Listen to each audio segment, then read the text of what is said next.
dear Consul General of Levent Bilgen, keynote speakers, colleagues, and friends of Turkey, brothers, sisters, my friends, welcome to 9th annual Stop the Armenian Lies and Remembering the Fallen Heroes rally. And on behalf of Young Turks Association, we are honored to organize this event in Times Square today. The objective of our rally is to protest Armenian propaganda and big lies that Armenian diaspora is generating on the public and in Congress. The so-called genocide allegations are used as a political instrument by Armenian diaspora against Turkey. As young Turks, along with Turkish American community, we are and will work harder to demonstrate that Turkey is a country who believes peace and has an honorable history. We are condemning Asala terrorism that killed our Turkish diplomats between 1973 and 1986. Turkey is the just only one country all around the world lost 39 diplomats, 39 shaheeds. There is one only country, Turkey. We are commemorating Turkish diplomats who were victims or murders of Armenian militant organization, Asala. Armenian militant organizations staged more than 200 attacks on the 4 continents in 21 countries. Genocide is a legal term. The only legally recognized genocides are Holocaust, Rwandan genocide, and Srebrenica Bosnian genocide. Armenia, stop playing cheap political games. Armenia, stop lying. Armenian genocide story is fiction. Brutal murders of 39 Turkish officers by Armenian terrorists from 1973 and 1986 is reality.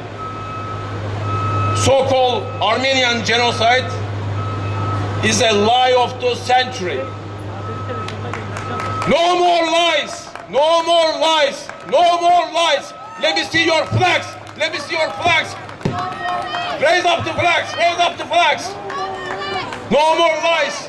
Ethnicide, mass deception, not genocide. Jewish Holocaust is a fact. So-called Armenian genocide is a fiction. Where is the court verdict for genocide? What about the Turkish suffering? Turkish losses are 4 times heavier than the Armenians. What I can neither accept nor respect is any claim, direct or implied, that one of the greatest lies of modern history did actually happen. I say to those Armenian diaspora, prove it, prove it. If you cannot, then simply just shut up. The Holocaust is a legal fact. Armenian genocide has no legal basis. I repeat, it's just an allegation with no supporting evidence. Armenian lobby is bullying the Congress to rewrite the history based on unfounded claims. This is against American interest. Turkey is a loyal American ally, providing support to the American troops fighting with terrorists in Iraq and Afghanistan. The American government has no business rewriting the history of an ally and insulting them with lies. My friends, I am going to ask you some simple questions. If we answer the yes, we are going to quit. I'm going to ask the main questions about the so-called Armenian genocide. If you say yes, okay. If you say no, altogether, we're going to say no. Okay, question. Was Eastern Anatolia the original homeland of the Armenians? Second question, simple. Everybody gotta listen this. Did the Turks take the lands of the Armenians by force? Have the Turks always attacked and misruled Armenians throughout history? Did the Turks really try to massacre the Armenians starting in the 1890s? Did the Turks undertake a planned and systematic massacre of the Armenians in 1915? Did Talat Pasha send secret telegrams ordering massacres? Did 1.5 million Armenians die during World War I? The Ottoman and the French census says 1915 Armenian population is 1.1 million. So let's do some math. Let's count some numbers. 300,000 Armenians migrate to Syria. 700,000 Armenians stay in Anatolia. So 1 million. Around 60,000 Armenians migrate to United States here. So let's add and minus. And final, we are not saying this, French census says, and 1915, so final, their losses, almost 280,000 Armenians. My friends, Turks lost 4 million lives between 1914 and 1922. We lost 4 million lives.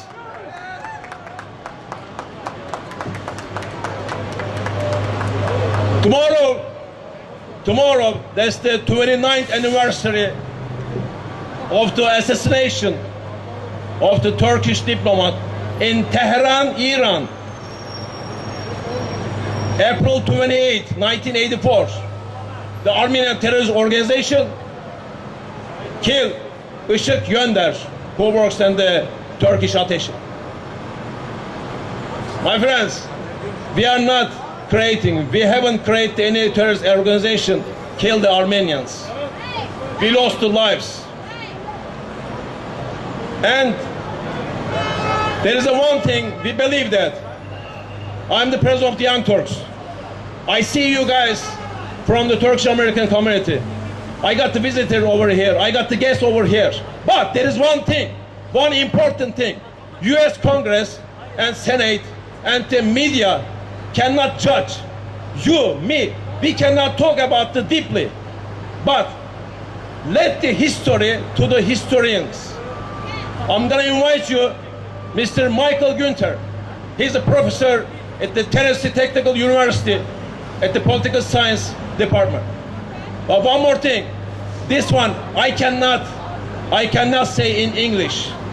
I gotta say in Turkish. Arkadaş, yurduma alçakları uğratma sakın. Siper et gövdeni, dursun bu hayasızca akın. Doğacaktır sana vaat ettiği günler hakkın.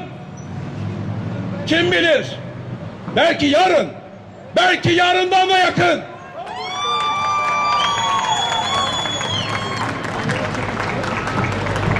Başkanımıza teşekkür ediyoruz.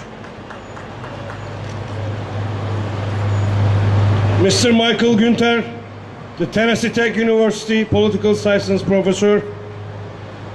Please, sir. Thank you. Çok teşekkür ederim. I'm very happy to be here. See the sea of beautiful Turkish and Azeri flags. I wanted to share a few highlights from a recent article I wrote for Middle East Quarterly. Can you hear me? I wrote a recent article trying to show how, although many Armenians unfortunately did die in World War I, it is not appropriate to term this genocide, because the international law definition of genocide has not prevented journalists, activists, and even scholars from misusing the term and describing practically every conflict that has resulted in large numbers of civilian deaths, including Bosnia, Burundi, Cambodia, Chechnya, Colombia, Guatemala, Iraq, Sudan, and Rwanda are all examples. Indeed, the concept of genocide has also been employed incorrectly in an ex post facto manner to describe the Athenian massacre of the inhabitants of Milos in 146 BC, the Roman destruction of Carthage in 416, the Mongol sacking of Baghdad in 1258, the Vendée massacres during the French Revolution in 1793, the fate of the Native American Indians have been called genocide, the German suppression of the Herero uprising in Southwest Africa in 1904, the Armenians in 1915, Stalin's induced famine in the Ukraine during the early 1930s, as well as the results of his various deportations. South Africa's apartheid policies have been called genocide. Israel's policies toward the Palestinians, Kosovar treatment of their Serb minority, and of course vice versa. And even the U.S. dropping of atomic bombs on Hiroshima and Nagasaki at the end of World War I, as well as the actions of the former dictator of Chile, Augusto Pinochet, and the collective suicide of Jim Jones and his 910 disciples in Guyana in 1978, among many other examples. As a matter of fact, during the fighting in August 2008, both Russia and Georgia also accused each other of genocide. So you see, the term has been used and misused by many. Obviously, the term genocide applied to all these very different historical events raises numerous semantic objections and stimulates even more heated controversies. Too often has the accusation of genocide been made simply for the emotional effect or to make a political point, with the result that more and more events have been claimed to be genocide, to the point that the term has lost its original meaning.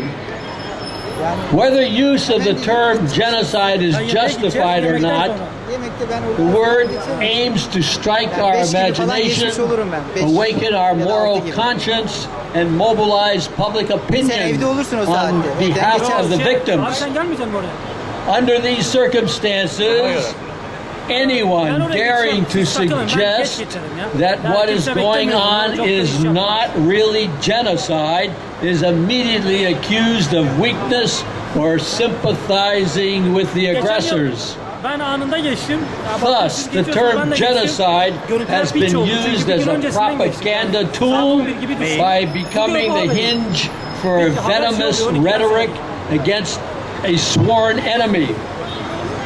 Given the powerful emotional charge the word genocide generates, it can be used and reused in all sorts of hate talk to heap international opprobrium on whoever is accused of genocidal intent. The obvious conclusion: the word genocide is used as much as a symbolic shield to claim victim status for one's people, as well as a sword raised against one's enemy. What then of the Armenian case? Unfortunately, most Turkish and Armenian scholars are unable to be objective on this issue. The main point I am trying to make is not to deny that Turks killed Armenians. They certainly did. To prove genocide, however, intent or premeditation must be demonstrated, and in this case it has not. In addition, of course, our understanding must also include that what occurred was not just a unilateral Turkish action, but part of a long-term process in which some Armenians were guilty of killing as many Turks as they could in their attempts to rebel. Arnold Toynbee, the renowned historian who co-edited the Blue Book compilation of Turkish atrocities during World War I with Lord Bryce, later wrote, however, in the redistribution of Near and Middle Eastern territories, the atrocities which have accompanied it from the beginning have been revealed in their true light as crimes which all parties have committed in turn, and not as peculiar practices of one group or a nationality. Indeed, in his final statement on the subject, Arnold Toynbee declared, "These Armenian political aspirations had not been legitimate. Their aspirations did not merely threaten to break up the Turkish Empire. They could not be fulfilled without doing grave injustice to the Turkish people itself."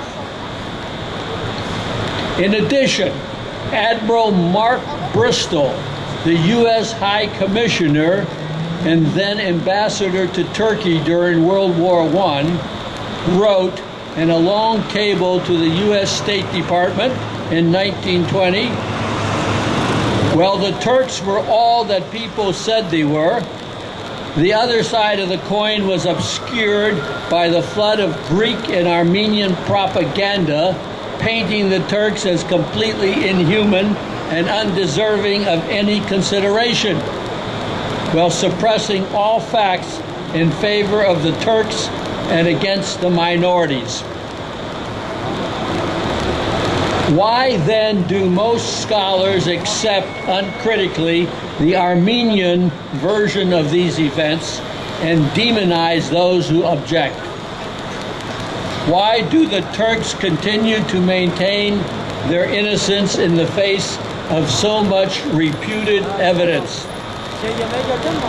First of all, one must realize that the Armenian massacres in 1915 did not just suddenly occur out of the blue, but followed decades of Armenian violence and revolutionary activity that then elicited Turkish counter-violence.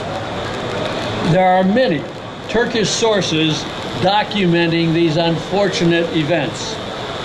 However, more accessible to Western audiences are the studies by such eminent Western scholars as William Langer and Arnold Toynbee, among many others. Armenians, too, have documented copiously that these sometimes gave as well as they received. See, for example, Louis Nalbandian, James Mandelian, and Armen Garo, among other Armenian writers. The Armenians, of course, present themselves as freedom fighters in these earlier events, but the objective scholar can understand how the Turks saw them as revolutionary and treasonous, and thus hesitate to characterize their response in 1915 as genocide. Moreover, throughout all these events, the Armenians were never more than a large minority, even in their historic provinces they inhabited. Yet the Armenians exaggerated their numbers before World War I and their losses during the war. Indeed, if the Armenian figures for those who died were correct, there would have been few Armenians left in the world at the end of the war. Instead, the Armenians managed to fight yet another war against the emerging Turkish Republic following World War I for mastery in eastern Anatolia. After the Armenians lost, many Armenians in time came to claim that what had occurred after World War I was simply renewed genocide. The Turks, on the other hand, saw it as part of their war of independence and understandably hesitate to admit guilt for all these events. Furthermore, as Christians, the Armenians naturally found a sympathetic audience in the West. The Muslim Turks, on the other hand, were the historic enemy of the Christian West. In addition, the Armenians were much more adept in foreign languages than the Turks, not like today when so many Turkish people I speak to speak good English. In those days, no. And thus the Armenians were able to present their case more readily to the rest of the world.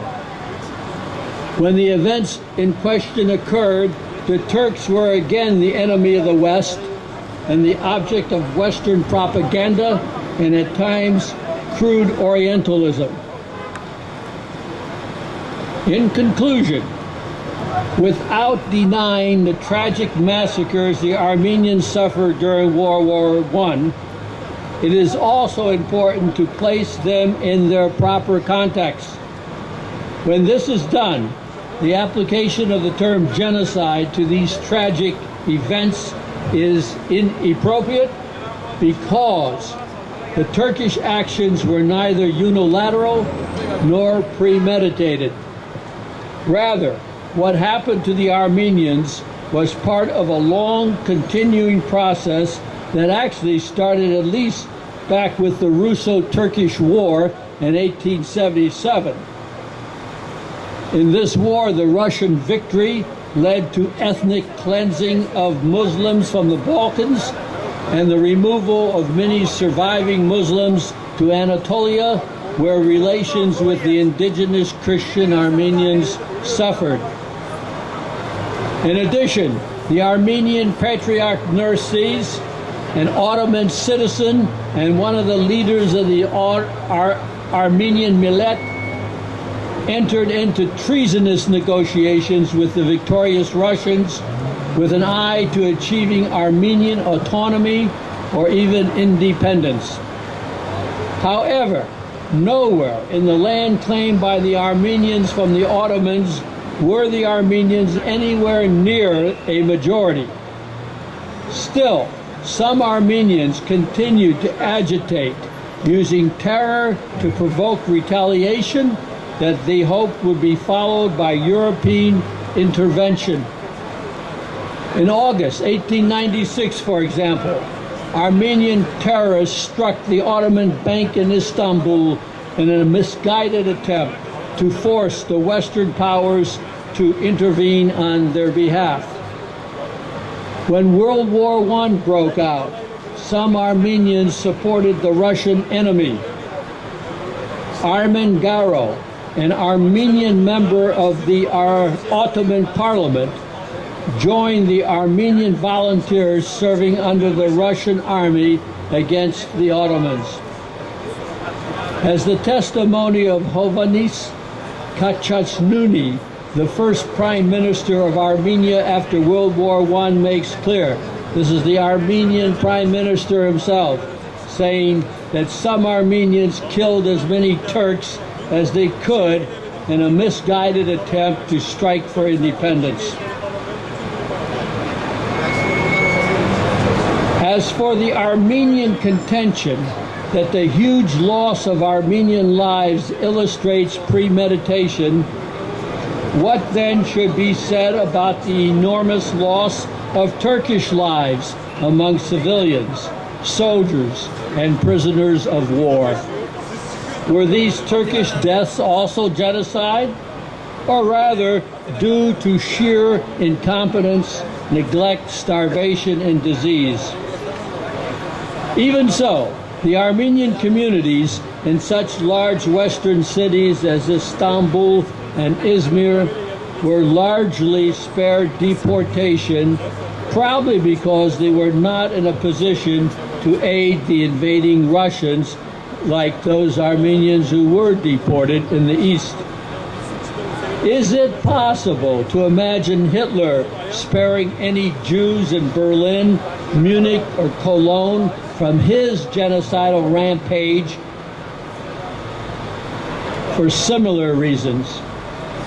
If, as the Armenians allege, the Turkish intent was to subject their Armenian victims to a premeditated, forced march until they died of exhaustion, why was this tactic not imposed on all the Armenians? Therefore, without denying outright murders and massacres, it seems reasonable, appropriate to question the validity of referring to the Armenian tragedy as genocide. Çok teşekkür ederim. Thank you very much, Mr. Günter. One second. We have a little gift. Değerli arkadaşlar, Ankara'dan Anıtkabir'den Ulu Önderimiz Atatürk'ün renklendirilmiş resimleri olduğu bir küçük kitapçık. Bu sene derneğimizin 20. kuruluş yılı. Onun için huzurlarınızda Michael Günter'e takdim edeceğim.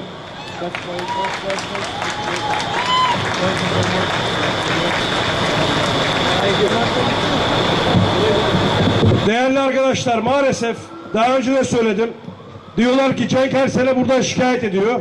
Evet, şikayet ediyorum.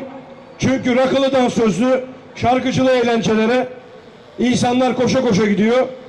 Vatan için, bayrak için canlarını vermiş şehitlerimiz için sizin gibi güzel yürekli insanlar haricindekiler maalesef gelmiyor. Size şikayet ediyorum bu gelmeyenlere.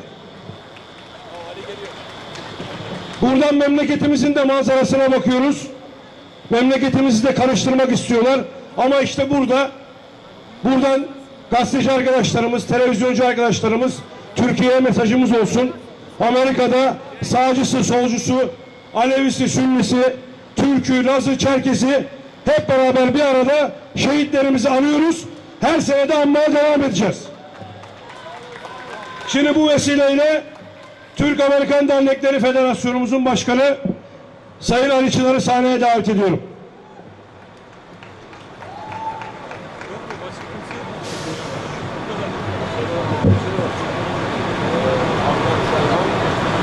Dear Consul General Levent Bilgen, community leaders, friends of Turkey.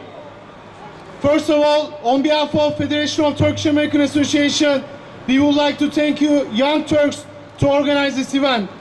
Federation of Turkish American Association, representing 60 component associations, expresses its deep disappointment in President Obama's repeat of the same one-sided and historically inaccurate pronouncement as he does on April 24th to appease certain hateful single-issue Armenian groups.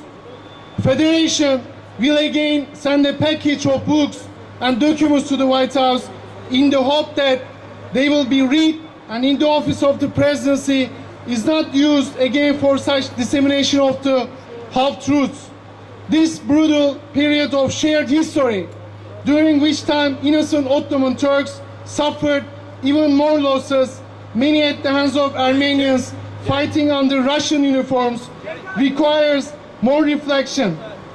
Repeating narratives that are not based on solid scholarly findings, citing inflated Armenian casualty figures, and unjustly allocating the total time blame for this strategy and the Ottoman Turkish side serves to reinforce each side's current position and damages the chance for reconciliation.